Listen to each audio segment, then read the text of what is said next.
한국인은 뒤통수 치기 전문인 국가 아니었어. 지금이라도 중국으로 진출하는 게 태국 경제가 살아나는 길이야. 여기 태국 유명한 호텔의 호텔리어가 한국의 배신 때문에 100억 프로젝트가 무너졌다며 분노하고 있습니다. 이 호텔리어는 한국이 착각하고 있는 게 있다며 한국의 상위 대체제는 중국이라고 선언하고 베이징으로 떠나는데요. 중국의 특급 호텔에서 프로젝트를 기획하며 한국의 실체를 SNS에 고발하던 그녀는 얼마 지나지 않아 엄청난 충격에 휩싸인다고 합니다. 대체 이 호텔리어에겐 무슨 일이 있던 걸까요? 오늘의 사연 들어보겠습니다. 안녕하세요. 제 이름은 린다입니다. 저는 태국에서 가장 큰 호텔 그룹 중 하나인 센타라에서 근무하고 있어요. 그리고 저희 아버지는 여러 개의 호텔을 거느린 그룹 회장으로 아버지를 보고 자란 덕인지 어릴 때부터 호텔리어의 꿈을 키워왔는데 그 시작은 아주 특별했습니다. 한국인 때문이었거든요. 제가 12살 때였어요. 아버지께서 운영하시는 호텔 로비에 앉아있던 저는 전 세계 각지에서 온 손님들을 바라보고 있었죠. 그때 한 한국인 할머니께서 길을 잃어 당황해하시는 모습이 보였어요. 저는 용기를 내어 다가갔습니다. 할머니, 제가 도와드릴까요? 저는 서툰 영어로 대화를 나누며 할머니를 객실까지 모셨습니다. 할머니는 떠나시기 전날 저에게 작은 선물을 주셨어요. 둥글둥글하고 예쁜 한국 전통 부채였는데 거기에 있는 쪽지엔 이런 글이 적혀 있었습니다. 당신의 친절함이 세상을 더 아름답게 만들어요. 그때부터였을까요? 호텔이라는 곳에 빠져들기 시작했습니다. 고등학교를 졸업할 때까지 아버지의 호텔에서 아르바이트를 하며 경험을 쌓았어요. 리셉션에서 체크인 업무를 돕고 레스토랑에서 서빙도 했죠. 손님들의 미소를 볼 때마다 가슴이 벅찼습니다. 린다, 호텔리어가 되고 싶다고. 어느 날 저녁 아버지께서 물으셨죠. 네, 아버지. 저 꼭 호텔리어가 될 거예요. 그래, 그러면 네가 세계 최고의 교육을 받았으면 좋겠구나. 그렇게 저는 스위스 글리온 호텔경영대학에 진학하게 됐습니다. 입학하던 날 푸른 알프스 산맥을 배경으로 한 캠퍼스는 마치 동화 속 성 같았어요. 하지만 그곳에서의 생활은 결코 쉽지 않았습니다. 매일 새벽 5시 기상, 완벽한 유니폼 착용을 위해 구두도 반드시 구두약을 발라 광을 내야 했죠. 조금이라도 늦으면 그날의 실습 참여가 제한됐으니까요. 린다, 이 와인의 특징을 설명해보렴. 와인 수업에서 교수님이 물으셨어요. 네, 이 와인은 2015년산 보르도 지역의 카베르네 소비뇽으로 블랙베리와 바닐라 향이 조화롭게 어우러져 있습니다. 타닌이 부드럽고 훌륭해. 넌 타고난 감각이 있어. 그리고 레스토랑 서비스 실습도 쉽지 않았습니다. 손님 역할을 하시는 교수님들은 정말 까다로우셨어요. 포크의 방향이 1도라도 틀어져 있으면 지적을 받았죠. 하지만 그런 엄격한 교육 덕분에 저는 빠르게 성장할 수 있었습니다. 그렇게 3년간의 고된 생활 끝에 저는 수석으로 졸업했어요. 졸업식장에서 아버지는 처음으로 제 앞에서 눈물을 보이셨습니다. 자랑스럽다, 내 딸. 이제 진정한 시작이란다. 그리고 태국의 가장 유명한 호텔 그룹 중 하나인 센타라에 합격한 후 저는 놀라운 속도로 성장했어요. 첫 프로젝트였던 방콕 시내 부티크 호텔 리모델링이 대성공을 거두면서 그룹 내에서 주목받기 시작했습니다. 린다, 이번 리모델링은 정말 대단했어요. 객실 점유율이 30%나 상승했다고요. 동료들의 칭찬에 힘입어 저는 더 큰 프로젝트들을 맡게 됐습니다. 푸켓의 리조트 신축 프로젝트, 치앙마이 호텔 인수 작업까지 모든 것이 순조로웠죠. 호텔 경영 컨설팅 사업도 시작했는데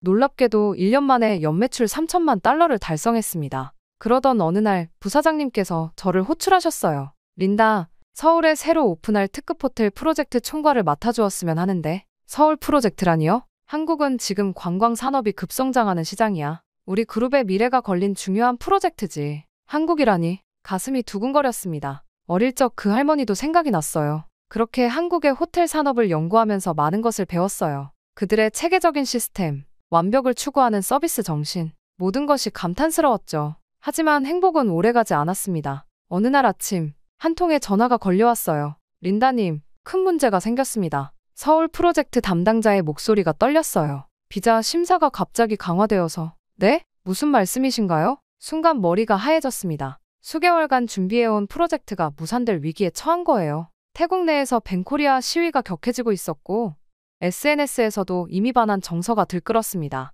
태국 상류층 고객들이 한국 호텔 예약을 줄줄이 취소하기 시작한 거예요. 우리 통러 주민들은 더 이상 한국 호텔을 이용하지 않기로 했습니다. 우리를 무시하는 나라에 우리가 돈을 쓸 이유가 없죠. 태국인 차별이다. 더 이상 한국에 가지 말자는 댓글이 폭주했어요. 저는 오래도록 준비한 이 프로젝트의 스트레스가 이만저만이 아니었습니다. 아니, 서울 호텔에서도 좀 도와줄 수 없는 건가요? 뉴스에서 한국의 실체에 대해 본 저는 다 변명으로 들렸습니다. 태국 노동자들의 인권을 유린하고 노동력을 착취했다고요. 정말 배신감이 들더군요. 결국 저도 그 분위기에 휩쓸리고 말았습니다. SNS에서 본반한 시위 장면들이 저를 자극했고 벤코리아 운동에 동참하게 됐죠. 우리도 더 이상 한국과 거래하지 맙시다. 벤코리아. 제가 올린 글이 순식간에 10만 리트윗을 넘었어요. 태국 최대 호텔 그룹 회장의 딸이 벤코리아 운동에 동참했다는 뉴스가 전국으로 퍼져나갔죠. 파트너사들의 반응도 즉각적이었습니다. 린다님, 저희도 계약을 재검토해야 할 것 같습니다. 시장 분위기가 이런데 프로젝트를 계속 진행하기는 어려울 것 같네요. 한국의 파트너사 대표님도 답답한 마음을 전해왔어요. 린다 씨, 우리가 어떻게 하면 좋을까요? 이건 분명히 오해입니다. 한국은 결코 태국을 차별하지 않아요. 하지만 이미 사태는 걷잡을 수 없이 커져버렸어요. 투자자들이 하나둘 발을 빼기 시작했고 계약 파기 위약금을 검토하자는 이야기까지 나왔죠. 린다, 이대로 가다간 한국 때문에 우리 그룹의 신용도 모두 잃을 수 있어. 아버지의 목소리가 무거웠어요. 다른 시장을 알아보는 게 어떻겠니? 중국도 나쁘지 않을 것 같았어요. 중국도 엄청 큰 시장이잖아요. 베이징에 도착하자마자 저는 럭셔리 호텔들을 둘러보기 시작했습니다. 그렇게 저는 베이징으로 향했습니다. 첫 방문지는 베이징 웨스틴 호텔이었어요. 로비에 들어서는 순간 뭔가 이상하다는 느낌이 들었죠. 대리석 바닥이 얼룩덜룩했고 공기 중에는 묘한 냄새가 떠다녔어요. 린다님, VIP 라운지로 안내해드리겠습니다. 호텔 매니저를 따라 엘리베이터에 탔어요. 문이 열리자마자 제 코를 찌른 건 곰팡이 냄새였습니다. 7성급을 자랑하는 호텔의 VIP 라운지라고는 믿기지 않았어요. 이 냄새는 뭔가요? 아, 습도 때문에 좀 그렇습니다. 곧 해결될 거예요. 하지만 더 놀라운 건 따로 있었어요. VIP 라운지의 뷔페 코너에서는 믿기 힘든 광경이 펼쳐지고 있었거든요. 한 손님이 접시에 음식을 산처럼 쌓아 올리고 있었어요. 디저트 접시에 메인 요리를 올리고 그 위에 또 다른 디저트를 마구 쌓아 올리는 시기였죠. 더 충격적인 건 그 다음이었어요. 어떤 손님이 조심스레 주변을 살핀 후 가방에서 비닐봉지를 꺼내더니 음식을 담기 시작하는 거예요. 저기요, 손님이 음식을? 쉿, 린다님, 제발요. 저희도 알지만 어쩔 수 없어요. 그리고 화장실에 들어갔을 때는 정말 충격이었습니다. 바닥은 끈적거렸고 세면대 주변은 물이 널브러져 있었어요. 변기 주변은 차마 설명하기도 힘든 상태였죠. 매일 청소하시는 거 맞나요? 물론이죠. 하루에 3번이나 하는걸요. 하지만 손님들이 워낙 험하게 쓰셔서요. 다음날 방문한 고급 레스토랑의 모습은 더욱 충격적이었습니다. 웨이터가 안내하는 순서도 무시한 채 손님들이 마음대로 자리를 옮겨 다녔어요. 죄송합니다만 예약하신 테이블이 됐어요. 우리가 여기 앉을 거예요. 레스토랑 매니저는 그저 웃음으로 넘겼습니다. 중국에서는 이해해야 해요. VIP 손님들은 더 까다로우시죠. 게다가 식사 중에도 손님들은 큰 소리로 이야기하고 때로는 소리를 지르듯 웃었어요. 음식을 바닥에 흘려도 아무렇지 않은 듯 그대로 두었죠. 이게 정말 7성급 호텔의 모습인가요? 매니저는 씁쓸하게 웃었어요. 중국은 좀 특별해요. 손님이 왕이시라고 하잖아요. 이어진 객실 투어는 더욱 실망스러웠습니다. 카펫에는 얼룩이 가득했고 커튼은 찢어진 채로 대충 꿰매놓은 흔적이 있었어요. 이 방은 스위트룸인데요. 하룻밤에 200만 원이 넘는. 전 경악을 하고 말을 잇지 못했어요.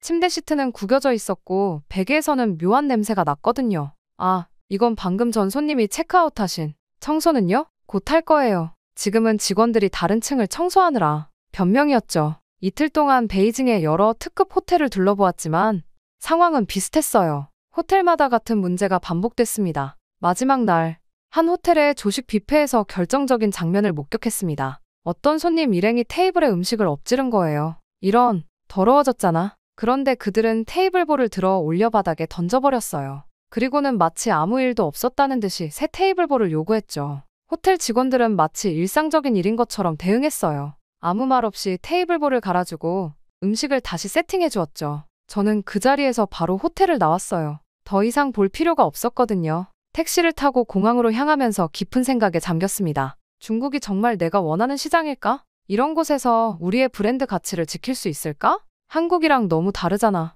베이징에서 돌아온 후 저는 밤새 잠을 이루지 못했습니다. 중국의 충격적인 경험이 계속 머릿속을 맴돌았거든요. 문득 한국의 호텔들이 그리워졌습니다. 다시 한번 제대로 알아봐야겠어. 저는 한국과 관련된 모든 자료를 찾아보기 시작했어요. 처음에는 단순히 호텔 산업에 대해서만 조사하려 했는데 점점 더 깊이 파고들게 됐죠. 어머나, 첫 번째 놀라운 발견은 한국의 태국 지원 실적이었어요. 지난 10년간 한국 기업들이 태국에 수많은 일자리를 창출했다는 사실을 알게 됐습니다. 한국이 태국에 이렇게까지 영향을 줬다고 하며 제가 찾아본 자료들을 하나하나 읽어보는데 정말 놀라웠어요. 삼성전자는 태국 라용 공단에 대규모 가전제품 생산기지를 세웠는데 이곳에서만 2만 명 이상을 고용하고 있더라고요. 직원들에게 최신 기술을 교육하고 R&D 센터까지 설립해서 태국의 기술 발전에 크게 이바지하고 있었어요. 협력사까지 포함하면 5만 명이 넘는 태국인들이 삼성과 함께 일하고 있었죠. LG전자도 대단했어요.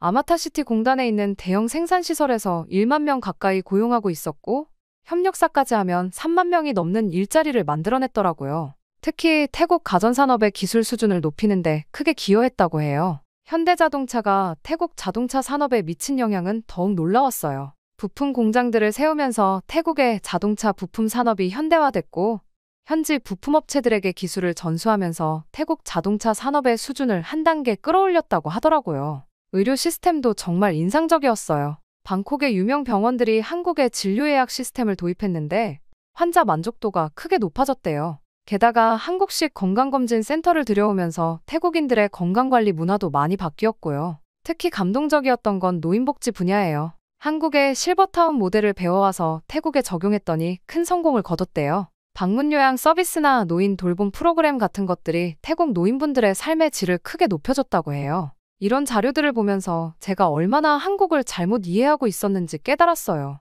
한국은 단순한 경제 파트너가 아니라 태국의 발전을 진심으로 도와주는 진정한 친구였던 거죠. 그런데 잠깐, 이상하네? 이어서 비자 심사 강화 문제를 자세히 들여다보니 불법 체류자 문제가 생각보다 심각하더라고요. 태국 관광객을 가장한 불법 취업이 급증하면서 여러 문제가 발생하고 있었어요. 먼저 정직하게 일하는 태국 근로자들이 피해를 보고 있었습니다. 불법 체류자들 때문에 임금이 낮아지고 정상적인 근로계약을 맺은 직원들의 일자리까지 위협받고 있었죠. 더 심각한 건 불법 체류자들의 안전 문제였어요. 산재보험도 없이 위험한 현장에서 일하다 다치는 일이 빈번했고 제대로 된 의료 혜택도 받지 못했대요. 임금 체불도 심각했고요. 기업들도 어려움을 겪고 있었어요. 불법 취업이 늘어나니까 정상적으로 태국 직원을 채용하려는 기업들마저 비자 심사가 까다로워져서 애를 먹고 있더라고요. 저희 호텔 프로젝트처럼요. 관광업계는 더 큰 타격을 입었어요. 진짜 관광객인지 불법 취업 목적인지 구분이 안 되니까 선의의 관광객들까지 까다로운 심사를 받아야 했거든요. 관광 수입도 줄어들고 결국 이건 양국 관계에도 안 좋은 영향을 미치고 있었어요. 불법 체류자들이 늘어날수록 한국에서는 태국인들에 대한 부정적인 인식이 커지고 태국에서는 비자 심사 강화에 대한 반발이 커지는 악순환이 계속되고 있었던 거죠. 아, 이래서 비자 심사를 강화할 수밖에 없었구나. 그런데 조사를 하면 할수록 더 이상한 점들이 눈에 띄었어요. SNS에서 반한 정서를 부추기는 계정들을 분석해보니 뭔가 패턴이 있더군요. 이 계정들 왜 이렇게 비슷하지? 대부분의 선동적인 게시물들이 비슷한 시간대에 올라왔고 같은 해시태그를 사용했어요. 더 놀라운 건 그 계정들의 대부분이 최근 3개월 사이에 만들어졌다는 거였습니다. 이건 분명 조직적인 활동이야. 한 게시물을 클릭했더니 IP 주소가 태국이 아닌 다른 나라에서 접속한 흔적이 보였어요. 더 깊이 파고들수록 충격적인 사실들이 드러났습니다. 설마 반한 감정을 부추기는 세력의 실체가 보이기 시작했어요. 태국 시장에 진출하려는 중국 호텔 그룹들의 움직임과 그들과 연관된 마케팅 대행사들의 흔적을 발견했거든요. 이건 완전히 기획된 거였어. 한 마케팅 대행사의 내부 문건을 입수했는데 거기에는 충격적인 내용이 있었어요. 한국 기업들의 태국 진출을 저지하기 위해 SNS상에서 반한 정서를 확산시킬 것, 태국 국민들의 자존심을 건드리는 방향으로 캠페인을 진행할 것, 증거를 모으면 모을수록 분노가 치밀었어요. 순수한 태국 사람들의 마음을 이용해 이익을 취하려 했다니 이대로 둘 순 없어. 며칠 밤을 새워가며 자료를 정리했습니다. 한국 기업들의 태국 발전 기여도, 불법 체류자 문제의 실상, 그리고 SNS 여론 조작의 증거들까지 모든 것을 하나하나 문서화했죠. 이런 식의 기만은 멈춰야 해. 자료를 정리하면서 제 마음도 점점 더 명확해졌어요. 우리가 얼마나 감정적으로 대응했는지, 그리고 그 감정을 누군가가 교묘하게 이용했다는 사실을 이제 어떻게 해야 하지? 방콕의 밤하늘을 바라보며 깊은 고민에 빠졌어요. 이 사실을 공개하면 큰 파장이 일 거예요. 하지만 진실을 알리지 않으면 더 많은 사람들이 속임수에 넘어갈 테죠. 정리한 자료를 노트북에 저장하는데 제 손가락이 살짝 떨렸습니다. 이제 선택해야 할 때였어요. 이 진실을 세상에 알릴 것인가, 아니면 침묵할 것인가를요. 그리고 저는 진실을 폭로하기로 결심했어요. 며칠 동안 정리한 자료들을 SNS에 올리기 시작했습니다. 첫 번째 게시물을 올리는 순간 조금 떨리더군요. 태국 국민 여러분께 전합니다. 우리는 지금 누군가의 거대한 기만에 속고 있습니다. 한국에 대한 우리의 분노가 어떻게 조작되었는지 그 증거를 공개하겠습니다. 올린 지 몇 분 되지 않아 갑자기 댓글이 폭주하기 시작했죠. 배신자, 중국을 모함하는 거야. 한국에 돈 받았냐? 하지만 저는 멈추지 않았어요. 두 번째 게시물에는 반환 시위의 실체를 공개했습니다. 시위 참가자들에게 돈을 주고 동원했다는 증거, 중국 마케팅 대행사의 내부 문건까지요. 그날 저녁 아버지께서 격분하신 목소리로 전화를 하셨어요. 린다, 당장 그 글들을 내려라. 우리 가문의 체면이 땅에 떨어졌다. 하지만 아버지, 이건 진실이에요. 진실? 내가 지금 우리 업계 전체를 위험에 빠뜨리고 있다는 걸 모르나? 그리고 채 1시간도 지나지 않아 태국호텔협회 회장님께서 전화를 주셨습니다. 린다, 자네가 미쳤나? 중국 자본이 우리 호텔 업계의 핏줄이라는 걸 모르나? 뿐만 아니라 곧바로 위협적인 메시지들이 쏟아지기 시작했습니다. 내 가족의 안전을 생각해라. 호텔 앞 도로에서 사고가 날 수도 있어. 내 동생이 다니는 학교가 어디더라? 조금 무서웠습니다. 하지만 전 세 번째 게시물도 올렸습니다. 이번에는 한국 기업들이 태국 발전에 기여한 구체적인 증거들이었죠. 그날 밤 제 차의 타이어가 모두 펑크 나 있었어요. 그리고 차 유리에는 붉은 페인트로 배신자라고 쓰여 있었고요. 그리고 다음날 아침 중국 최대 투자사의 대표가 찾아왔습니다. 린다 씨, 지금이라도 글을 내리면 좋을 것 같네요. 우리가 진행하려던 30억 달러 규모의 투자를 철회해야 할 수도 있으니까요. 저는 차갑게 대답했어요. 철회하시죠. 진실보다 돈이 중요하진 않습니다. 그리고 그 프로젝트는 장기적으로 볼 땐 오히려 마이너스인 기획이었어요. 그날 오후 제 사무실 창문으로 벽돌이 날아들었어요. 다행히 저는 자리를 비운 상태였죠. 경찰에 신고했지만 그들은 별다른 조치를 취하지 않았습니다. 린다 씨, 증거가 없어서요. 밤에는 더 무서운 일이 있었어요. 누군가가 제 집 앞에서 문을 마구 두드리는 거예요. 저는 그날부터 호텔방을 옮겨 다니며 지내야 했습니다. 하지만 제 폭로는 계속됐습니다. 네 번째 게시물에서는 불법 체류자 문제의 실상을 공개했어요. 우리 국민들이 얼마나 위험한 환경에서 일하고 있는지, 왜 한국이 비자 심사를 강화할 수밖에 없었는지요.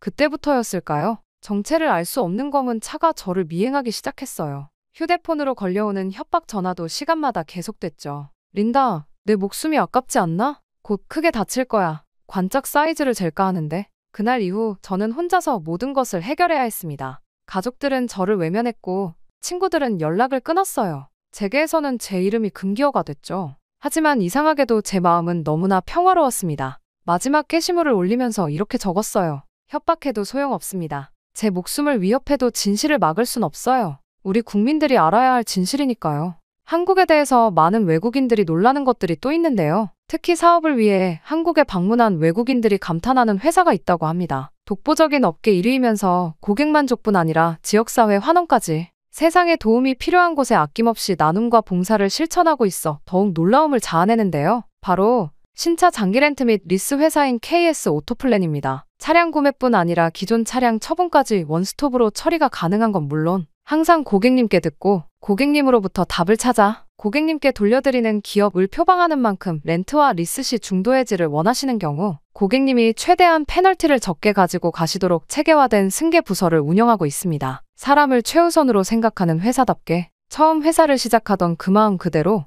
취약계층 아동과 시설의 지원을 아끼지 않는 KS 오토플랜. 따뜻한 심장을 가진 KS 오토플랜이 구독자 여러분들을 위해 특별한 혜택을 준비했습니다. 지금 고정 댓글을 클릭하시고 구독자분들만을 위한 특별한 혜택과 함께 이웃을 위한 나눔까지 실천해보세요. 이제 소유가 아닌 이용의 시대. 더 현명한 선택을 원하시다면 지금 당장 KS 오토플랜에서 시작하세요. 그리고 그날 밤 뜻밖의 일이 벌어졌어요. 국제호텔연맹 조사관들이 찾아왔습니다. 제가 올린 게시물들을 보고 자체 조사에 착수했다는 거였죠. 린다 씨의 폭로 덕분에 아시아 호텔 산업의 부조리를 파악할 수 있었습니다. 국제호텔연맹은 특별조사위원회를 구성했어요. 제가 제보한 내용들이 모두 사실로 밝혀졌고요. 중국 자본의 불법적인 시장 장악 시도, 여론 조작, 불공정 경쟁, 모든 것이 백일화에 드러났습니다. 이번 조사 결과를 바탕으로 아시아 호텔 산업의 새로운 기준을 마련하겠습니다. 태국 호텔업계도 조금씩 변화하기 시작했어요. 처음에는 저를 배신자로 몰았던 호텔들이 하나둘씩 제 편에 서주고 있었습니다. 린다, 자네가 옳았어. 태국 호텔협회 회장님이 찾아오셨어요. 우리가 너무 중국 자본에 의존적이었던 거야. 이제는 변해야 할 때야. 이어서 특급 호텔들이 앞다투어 서비스 품질 개선에 나섰습니다. 한국의 선진 호텔 운영 시스템을 벤치마킹하기 시작했죠. 직원 교육 프로그램도 전면 개편했어요. 린다, 우리 호텔 직원들을 위한 교육 프로그램을 만들어주면 어떨까요? 센타라 그룹도 변화의 중심에 섰습니다. 아버지께서 직접 나서셨어요. 내가 옳았다. 린다, 이제 우리가 태국 호텔 산업의 새로운 기준을 만들어보자. 우리는 이 위기 속에서도 한국의 호텔 그룹들과 접촉해 끊임없는 설득과 확실한 기획안으로 새로운 파트너십도 맺었어요. 이번에는 단순한 투자 계약이 아닌 상호 발전을 위한 진정한 협력 관계였죠. 린다 씨 덕분에 태국과 한국의 호텔 산업이 더 가까워졌네요. 한국호텔협회 회장님이 방콕을 방문하셨을 때 하신 말씀이에요. 반한 감정은 아직 뜨겁지만 그래도 제 게시물에 동조해주시는 분들이 생겨나고 있었습니다. 사람들이 진실을 알게 되면서 오히려 한국에 대한 신뢰가 더 깊어졌어요. 한국은 우리의 진정한 파트너였네요. 이제야 알았어요. 한국이 태국 노동자에게 해준 복지가 엄청나대요. 기술 교육도 전수하고 다들 맘속으로는 한국으로의 취업을 바라고 있어요. 그리고 센타라 그룹은 한국과 새로운 프로젝트를 시작했습니다. 이번에는 서울뿐만 아니라 부산, 제주에도 호텔 사업을 협력하기로 했어요. 린다, 이제 내가 이 프로젝트의 총책임자야. 아버지께서 말씀하셨죠. 네가 지켜낸 진실이 우리에게 새로운 길을 열어줬으니까. 네, 아빠. 믿어주셔서 감사해요. 지금 센타라의 새로운 슬로건을 아세요? 진실과 함께하는 환대입니다. 저는 매일 아침 이 슬로건을 보며 미소 짓습니다. 때론 위험하고 두려웠지만 진실을 선택한 그때의 결정이 옳았다는 걸 매 순간 확신하거든요.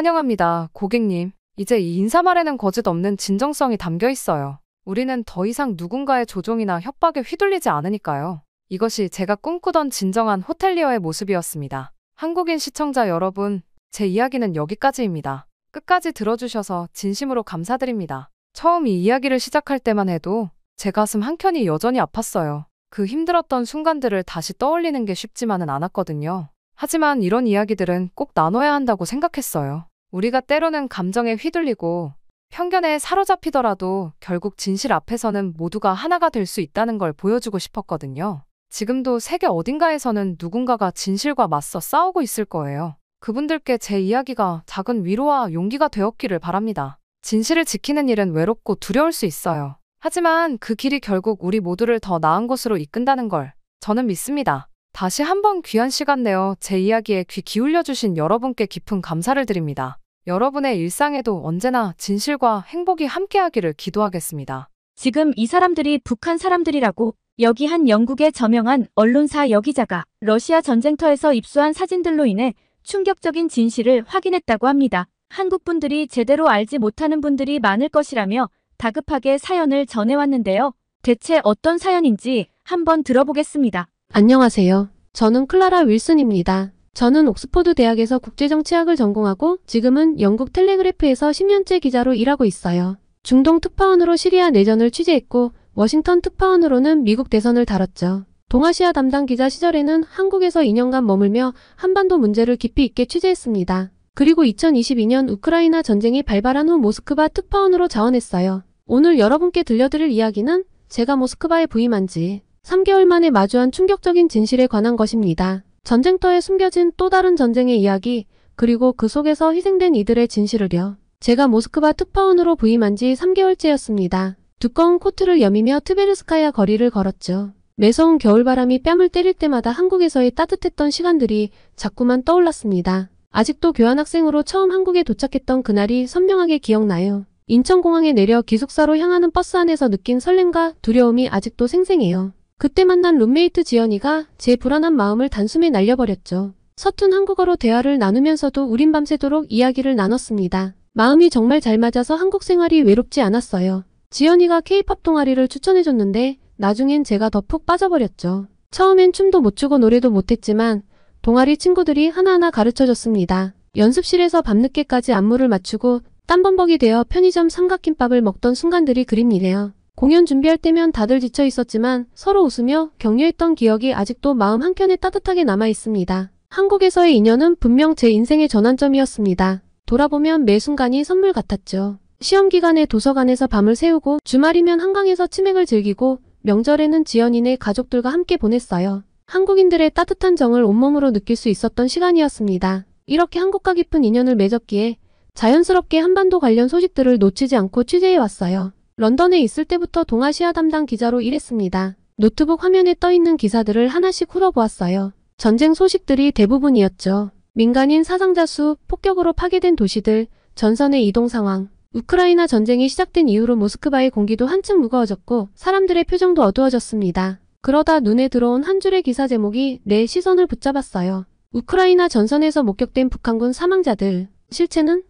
순간 심장이 빠르게 뛰기 시작했죠. 이건 분명 특종감이었습니다. 하지만 동시에 왠지 모를 불안감이 엄습했어요. 전쟁터에서 죽어간 그들은 과연 누구였을까? 어떤 사연으로 그곳에 있게 된 걸까? 깊은 생각에 잠겨있을 때 휴대폰이 울렸습니다. 러시아 국영방송의 기자인 올가였죠. 올가는 내가 가장 신뢰하는 동료예요. 우리는 자주 정보를 공유하고 서로의 기사를 도와주는 사이였습니다. 클라라, 지금 어디야? 내가 꼭 들어야 할 이야기가 있어. 올가의 목소리가 평소와 달리 긴장감이 가득했어요. 나는 즉시 자리에서 일어났습니다. 푸시킨 광장 근처 카페야. 여기로 올래? 아니, 그곳은 안 돼. 30분 후에 아르바트 거리의 지하바에서 만나자. 혼자 와. 통화가 끝나고 잠시 멍하니 서 있었어요. 올가의 조심스러운 태도가 심상치 않았습니다. 서둘러 노트북을 가방에 넣고 카페를 나섰죠. 밖은 어느새 눈이 내리기 시작했어요. 아르바트 거리로 향하는 발걸음이 무거웠습니다. 지하철에 몸을 실으며 머릿속은 온통 의문들로 가득했죠. 올가가 전하고 싶은 이야기는 무엇일까? 왜 이렇게 비밀스러워하는 걸까? 아르바트 거리는 모스크바에서 가장 유명한 관광지 중 하나였어요. 예술가들의 그림과 거리 공연이 늘 있었지만 전쟁 이후에는 그 활기가 많이 사그라들었습니다. 올가가 말한 지하바는 거리 끝자락에 있었죠. 좁은 계단을 내려가서 무거운 철문을 열었더니 담배 연기와 위스키 향이 뒤섞인 공기가 코를 찔렀어요. 구석자리에서 올가를 발견했습니다. 평소의 밝은 표정은 찾아볼 수 없었고 굳은 얼굴로 위스키 잔을 만지작거리고 있더라고요. 앉아, 클라라. 오늘 전해줄 이야기는 아마 내 인생을 바꿀지도 몰라. 올가의 목소리가 떨렸어요. 이상한 예감이 들었습니다. 뭔가 큰일이 일어날 것 같은 느낌이었죠. 올가는 주변을 살피듯 고개를 돌리더니 휴대폰을 꺼내 테이블 위에 놓았습니다. 이것 봐. 어제 전선에서 찍은 사진이야. 올가가 보여준 화면에는 여러 장의 사진이 있었어요. 전투로 폐허가 된 마을, 파괴된 건물들, 그리고 죽어있는 군인들의 모습이었죠. 마지막 사진에서 숨이 멎는 것 같았습니다. 그때 군인의 주머니에서 발견된 쪽지가 눈에 들어왔습니다.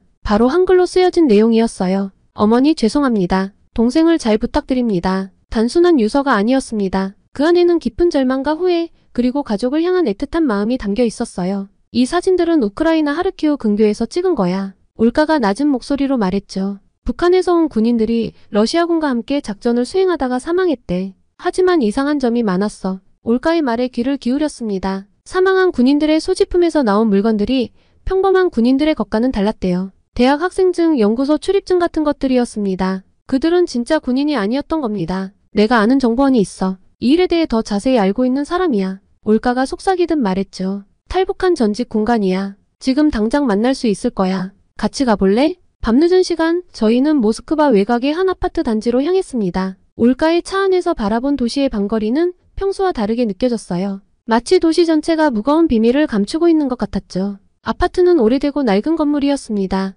삐걱거리는 엘리베이터를 타고 7층에 도착했어요. 올가가 조심스럽게 문을 두드렸죠. 잠시 후 문이 열렸습니다. 민국 씨, 제가 말씀드린 기자를 데리고 왔어요. 그리고 문 앞에 서 있던 민국 씨는 마흔 즈음으로 보였죠. 날카로운 눈매였지만 깊은 주름 사이로 지친 삶의 흔적이 역력했습니다. 민국 씨는 저희를 거실로 안내하면서 습관적으로 주변을 살폈어요. 창문에 커튼이 모두 쳐져 있었고 테이블 위에는 여러 장의 서류들이 흩어져 있었습니다. 이 사진 속 군인들, 제가 잘 압니다. 민국 씨가 떨리는 목소리로 말을 이었어요. 저도 그들처럼 선택을 강요받았거든요. 수용소에 끌려가느냐 아니면 전쟁터로 가느냐. 민국 씨는 천천히 이야기를 풀어갔습니다. 제 아들이 16이었어요. 그저 남한 드라마를 봤다는 이유로 정치범 수용소행이었죠. 그때 당국에서 제안이 왔어요. 러시아 전쟁터로 가면 가족들을 봐주겠다고. 민국 씨의 눈에 눈물이 고였습니다. 매일 밤 고민했어요. 전쟁터로 가서 죽느냐 아니면 온 가족이 수용소에서 죽어가는 걸 보느냐.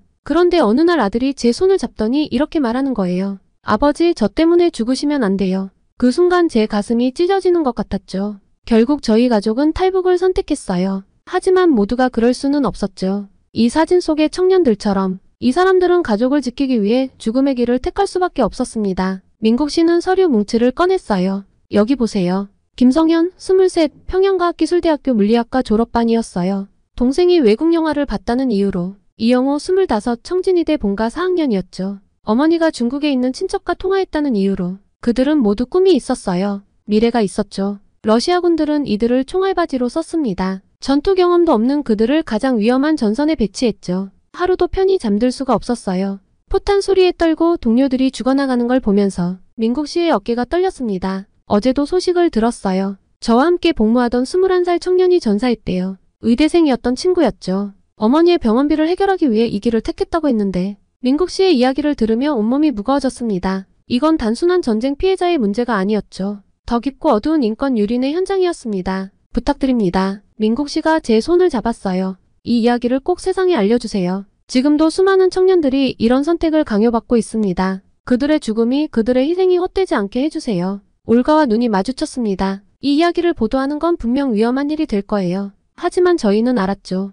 이건 단순한 특종이 아니라 반드시 세상에 알려야 할 진실이라는 것을요. 그날 이후 올가는 수소문 끝에 찾아낸 중요한 증언자가 있다고 했습니다. 폴란드 유학생이라는 것 말고는 자세한 신원도 알려주지 않았죠. 어제 저녁 올가의 인도로 모스크바 외곽의 한 카페에서 그 증언자를 만났는데 뜻밖에도 북한 고위층 자제인 수진 씨였어요. 모스크바의 어둑한 카페 한켠에 앉아있는 수진 씨의 눈빛이 불안하게 떨렸습니다. 창밖으로 흩날리는 눈발을 바라보며 수진 씨는 천천히 입을 열었어요. 저도 잘 알아요. 철민 오빠가 어떻게 죽었는지. 수진 씨의 목소리가 떨렸습니다. 오빠는 평양과학기술대학교 컴퓨터공학과 4학년이었어요. 전쟁터에서 죽었다는 소식을 들었을 때 처음엔 믿을 수가 없었죠. 철민 오빠의 동생이 평소 케이팝을 몰래 즐겨 들었대요. 그러다 적발되어서 가족 전체가 수용소로 끌려갈 위기에 처했죠. 오빠는 그걸 막기 위해 자원입대를 선택했다고 해요. 수진 씨의 이야기를 들으며 민국 씨의 말이 떠올랐습니다. 가족을 지키기 위해 죽음을 선택한다. 같은 이야기가 계속해서 반복되고 있었어요. 철민 오빠는 제게 꿈을 이야기하곤 했어요. 인공지능을 연구해서 북한의 IT 산업을 발전시키고 싶다고. 수진 씨는 잠시 말을 멈추고 깊은 숨을 내쉬었습니다. 하지만 그 꿈은 이제 올가가 조용히 수진 씨의 손을 잡아주었어요. 저는 그동안 취재했던 내용들을 하나씩 정리해보았죠. 혹시 철민 씨가 러시아로 가기 전에 남긴 말은 없었나요? 있어요. 수진이 떨리는 손으로 가방에서 편지 한 통을 꺼냈습니다. 이건 오빠가 저에게 몰래 보낸 마지막 편지예요. 아무에게도 보여준 적 없는 거지만 이제는 세상이 알아야 할 것 같아요. 편지를 펼치자 단정한 글씨체가 눈에 들어왔습니다. 수진아, 내가 이 편지를 받을 때쯤이면 나는 아마 러시아에 가 있을 거야. 처음에는 건설 노동자로 간다고 했어. 하지만 진실은 달라. 우리는 전쟁터로 가는 거야. 동생이랑 부모님을 지키기 위해서. 이게 내가 할 수 있는 유일한 선택이었어. 너도 알잖아. 수용소에 한번 들어가면 나올 수 없다는 걸. 적어도 이렇게 하면 가족들은 살 수 있어. 제 손이 떨렸습니다. 편지는 계속되었어요. 사실 무서워. 하지만 후회하지는 않아.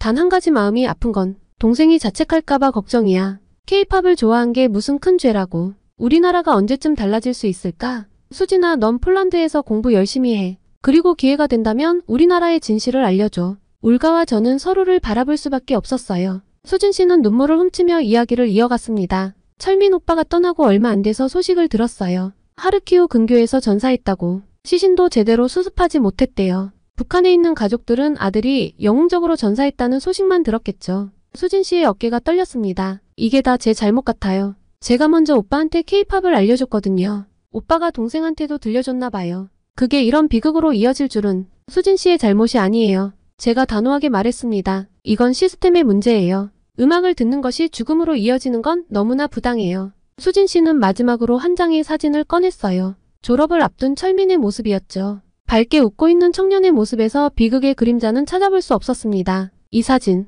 제가 찍어준 거예요. 작년 봄 평양 대동강변에서요. 오빠가 꿈꾸던 미래가 있었는데 그 꿈조차 꾸지 못하게 만드는 이 현실이 너무 잔인해요. 올가가 조심스럽게 물었습니다. 이 이야기를 기사화하면 수진 씨의 신변이 위험해질 수도 있어요. 괜찮습니다. 써주세요. 수진이 결연한 목소리로 답했어요. 더 이상의 희생은 없어야 해요. 철민 오빠의 마지막 부탁이기도 했고 저는 이제 침묵하고 싶지 않아요. 인터뷰를 마치고 카페를 나서며 수진 씨의 마지막 말이 가슴에 깊이 박혔습니다. 젊은이들의 꿈과 생명을 앗아가는 이 비극적인 현실, 그들의 이야기를 전하는 것이 제가 할 수 있는 최선이었어요. 그렇게 취재를 시작한 지 일주일이 지났습니다. 매일 밤 잠들기 전 철민의 마지막 편지와 민국 씨의 떨리는 목소리가 머릿속을 맴돌았어요. 그들의 이야기는 빙산의 일각일 뿐이라는 직감이 들었죠. 그리고 올가가 또 다른 제보를 받았다며 연락해왔습니다. 이번에는 러시아 현지 북한 노동자 관리 책임자였던 블라디미르였어요. 그는 최근 은퇴했지만 여전히 현장의 상황을 잘 알고 있다고 했죠. 위험할 수 있어요. 올가가 걱정스러운 눈빛으로 말했습니다. 블라디미르는 아직도 감시를 받고 있을 거예요. 하지만 그가 꼭 하고 싶은 이야기가 있대요. 모스크바 외곽의 한 창고에서 블라디미르를 만났습니다. 60대 후반으로 보이는 그의 얼굴에는 깊은 주름이 새겨져 있었어요. 창고 안은 춥고 어두웠지만 그의 눈빛만은 선명했습니다. 이건 단순한 파병이 아닙니다. 블라디미르는 떨리는 손으로 담배를 붙이며 말했어요. 조직적인 인력 거래죠. 10년 전부터 시작된 일이에요. 블라디미르의 증언은 충격적이었습니다. 북한은 2014년부터 러시아와 비밀리에 인력 거래를 해왔다고 해요. 처음에는 단순 노동자들이었지만 점차 전문 인력으로 확대되었죠. 그들은 대부분 고학력자들이에요. 과학자, 의사, 엔지니어. 블라디미르가 깊은 한숨을 내쉬었습니다. 전쟁이 시작되고 나서는 더 악화됐죠. 이제는 자원병이라는 명목으로 젊은이들을 보내고 있어요. 어떤 방식으로 선발되나요? 제가 조심스럽게 물었습니다. 두 가지 경로가 있어요. 하나는 자발적 지원이에요. 가족이 정치범 수용소에 끌려갈 위기에 처한 사람들이죠. 다른 하나는 특별 선발이에요. 주로 이공계 전공자들이 대상이죠. 특별 선발은 어떤 기준으로? 블라디미르가 갑자기 손을 들어 제 말을 막았어요. 창고 밖에서 발자국 소리가 들렸습니다. 우리는 숨을 죽이고 기다렸죠. 다행히 지나가는 경비원이었어요. 조심해야 해요. 블라디미르의 목소리가 더욱 낮아졌습니다. 이 이야기를 하는 것 자체가 위험하니까요. 특별 선발된 인력들은 먼저 러시아의 군사시설에서 훈련을 받아요. 군사기술, 정보기술을 배우죠. 그리고 전선으로 보내지는 겁니다. 그럼 전쟁은 그들의 훈련장이자 시험장이죠. 블라디미르의 눈빛이 어두워졌어요. 인력을 제공하는 대가로 실전 경험과 군사기술을 얻는 거예요. 살아남은 자들은 그 기술을 가지고 북한으로 돌아가야 하죠. 하지만 대부분은 블라디미르는 잠시 말을 멈추고 주머니에서 낡은 수첩을 꺼냈습니다. 이건 제가 관리했던 명단의 일부예요. 올해 초부터 우크라이나로 보내진 청년들이죠. 수첩을 펼치자 빽빽한 한글이 눈에 들어왔어요. 이름, 나이, 학력, 그리고 각자의 선발 사유가 적혀 있었습니다. 김태현 26세 김일성 종합대학교 물리학과. 블라디미르가 천천히 읽어내려갔어요. 동생이 한국 드라마 시청으로 적발. 자원입대. 이승호 24세 함흥컴퓨터기술대학. 어머니의 탈북 시도 적발. 자원입대. 박민준 23세 평양의과대학. 특별선 발조에 의해 선발. 이건 제가 마지막으로 입수한 정보예요. 블라디미르가 또 다른 종이를 꺼냈습니다. 러시아와 북한 사이에 새로운 계약이 체결됐어요. 더 많은 인력이 필요하다는 거죠. 이제는 대학생들을 직접 선발하기 시작했어요. 성적 우수자들을 해외 인턴십 명목으로. 명단은 계속 이어졌습니다. 저는 떨리는 손으로 메모를 해나갔어요. 각각의 이름 뒤에는 그들의 운명이 덧붙여져 있었죠. 전사, 실종, 중상. 갑자기 창고 밖에서 자동차 소리가 들렸어요. 블라디미르가 서둘러 자리에서 일어났습니다. 더 이상은 말할 수 없어요.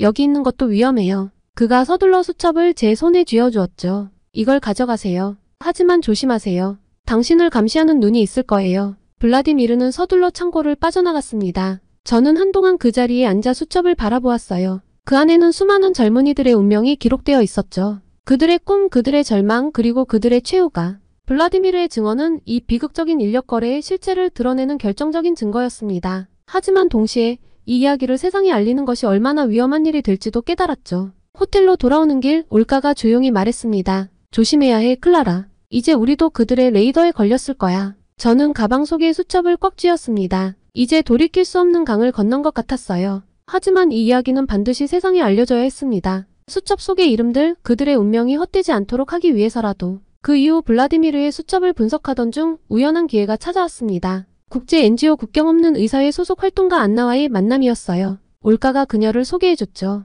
우크라이나 국경 근처에서 일하는 의료진들이 특이한 환자를 발견했대. 올가가 조심스럽게 말했습니다. 북한에서 온 병사라고 하더라. 키예프 교회의 한 비밀 병원에서 안나를 만났습니다. 그곳에는 전쟁 부상자들을 위한 임시 병동이 마련되어 있었어요. 여기서는 그를 알렉스라고 불러요. 안나가 작은 병실 앞에서 걸음을 멈췄습니다. 하지만 그 남자의 진짜 이름은 지성이에요. 평양 출신이죠. 안나를 따라 병실에 들어서자 창가에 앉아있는 젊은 남자가 보였습니다. 25 정도로 보이는 그의 왼팔에는 붕대가 감겨 있었고 얼굴에는 깊은 상처 자국이 남아 있었어요. 안녕하세요. 제가 조심스럽게 한국어로 인사했습니다. 지성의 눈이 크게 떠졌어요.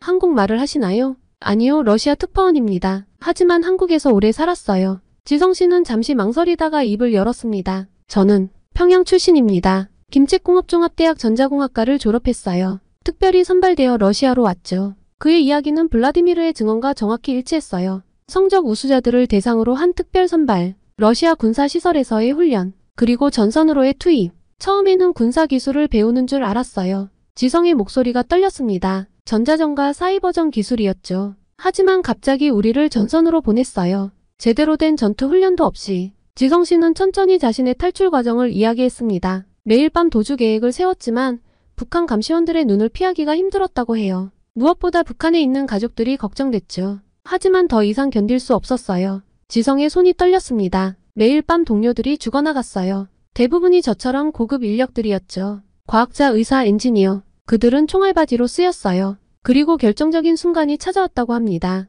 격렬한 포격 중에 북한 감시원들이 잠시 혼란에 빠진 틈을 타 도망쳤고 사흘 동안 숨어 다니다가 우크라이나군 진영에 투항했다고 했어요. 처음에는 그들도 저를 의심했어요. 하지만 제가 가진 정보가 있었죠. 지성이 쓰게 웃었습니다. 북한과 러시아의 군사협력 내용, 전자전 시스템의 구조. 그것들이 제 목숨을 살렸어요. NGO가 그를 보호하고 있어요. 안나가 설명했습니다. 하지만 아직도 위험한 상태예요. 러시아와 북한 양쪽 모두에서 그를 찾고 있으니까요. 지성 씨는 잠시 침묵하다가 한숨을 내쉬었어요. 사실 가장 괴로운 건 북에 있는 가족들 생각이에요. 제가 탈출했다는 소식을 들으면 어떻게 될지. 그의 눈에서 눈물이 흘렀습니다. 어제는 꿈에서 어머니를 봤어요. 제가 떠나기 전날 밤 어머니가 몰래 제 방에 들어오셨거든요. 아무 말씀도 못하시고 그저 제 얼굴만 쓰다듬으셨죠. 어머니도 아셨던 걸까요? 제가 어디로 가는지. 창밖으로 눈이 내리기 시작했어요. 병실 안은 무거운 침묵에 잠겼습니다. 이제 어떻게 하실 생각이에요?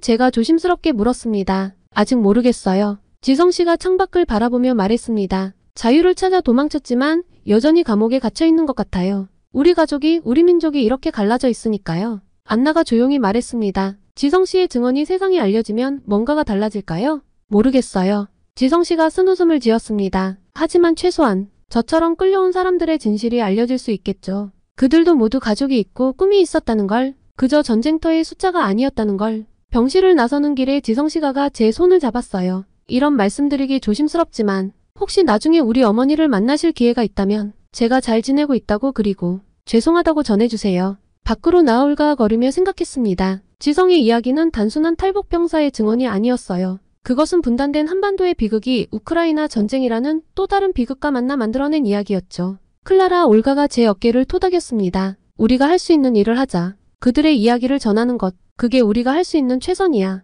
저는 고개를 끄덕였습니다. 지성 씨를 만난 후 올가와 저는 취재한 내용을 어떻게 기사화할지 고민했어요. 카페에서 올가의 자택에서 때로는 거리를 걸으며 밤새도록 이야기를 나눴죠. 이건 단순한 전쟁 기사가 아니야. 올가가 따뜻한 커피를 마시며 말했습니다. 인간의 이야기지. 철민, 민국, 지성. 그들 모두 각자의 삶이 있었어. 꿈이 있었고 가족이 있었어. 블라디미르의 수첩에 적힌 이름들이 떠올랐습니다. 그들은 모두 누군가의 자식이었고 형제였고 친구였죠. 단순한 숫자나 통계로 환원될 수 없는 존재들이었어요. 하지만 위험해. 올가가 걱정스러운 눈빛으로 말했습니다. 러시아와 북한 양쪽 모두에서 이 이야기가 알려지는 걸 원하지 않을 거야. 우리도 위험해질 수 있어. 그때 휴대폰이 울렸어요. 수진이었습니다. 그녀는 폴란드로 돌아간 후에도 계속 연락을 해왔죠. 언니, 큰일이에요. 수진 씨의 목소리가 떨렸습니다. 철민 오빠 동생이 수용소로 끌려갔대요. 오빠가 전사한 게 아니라 도망쳤다는 의심을 받았나 봐요. 가슴이 철렁 내려앉았습니다. 우리의 취재가 또 다른 비극을 낳은 걸까요? 취재하면 할수록 이 이야기의 무게는 더욱 무거워졌습니다. 수진 씨, 제가 조심스럽게 말을 이었어요. 다시 한번 말하지만 우리가 이 이야기를 기사화하려고 해요. 하지만 그러면 정말 수진 씨도 위험해질 수 있어요.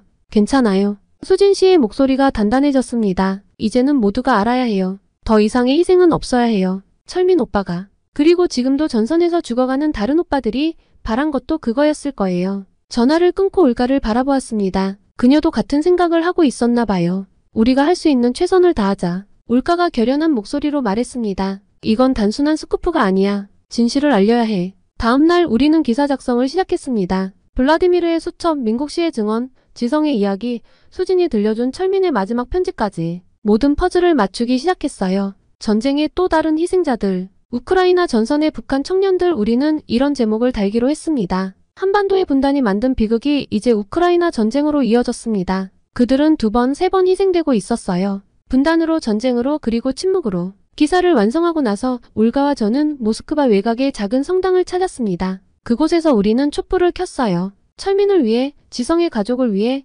그리고 아직도 전선에서 생사를 넘나드는 모든 이들을 위해. 이제 어떻게 될까요?